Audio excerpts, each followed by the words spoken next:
La qualité de proche s'entend juridiquement de celle d'ayant droit, c'est-à-dire du droit tiré des liens affectifs et patrimoniaux en résultat d'une communauté de vie habituelle et dont le décès a généré un préjudice à la fois personnel, grave et certain.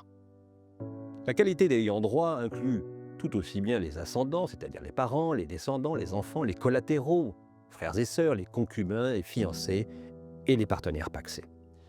La vocation d'ayant droit induit surtout la capacité à revendiquer l'indemnisation des postes de préjudice tant de la victime directe que de ceux subis personnellement, qu'ils soient moraux et ou patrimoniaux, c'est-à-dire économiques. Les conséquences des blessures dont la victime directe a souffert entre le fait générateur, c'est-à-dire l'acte criminel et son décès, se transmettent dans le patrimoine successoral des ayants droit, victimes directes. Deux cas peuvent se présenter. Tout d'abord, le décès sans hospitalisation.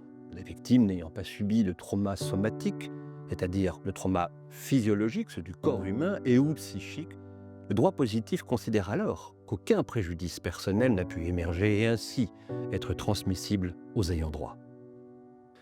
Pour autant, la victime peut avoir eu conscience de l'imminence de sa propre mort avec une douleur et un effroi que l'on peine à imaginer, constitutif d'un préjudice d'angoisse de mort imminente parfaitement autonome des souffrances endurées. Si ce poste de préjudice est soumis à la difficile preuve rapportée d'une telle conscience dans les instants qui ont précédé le trépas, son indemnisation n'est cependant plus subordonnée, et fort heureusement, au décès de la victime directe.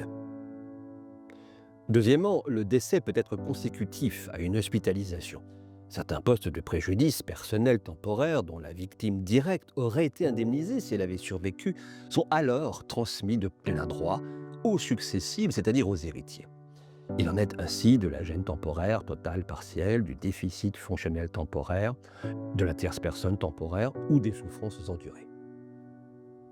La victime directe peut également avoir survécu un certain temps, permettant la liquidation d'autres postes de préjudice personnel, déficit fonctionnel permanent, préjudice sexuel ou d'établissement.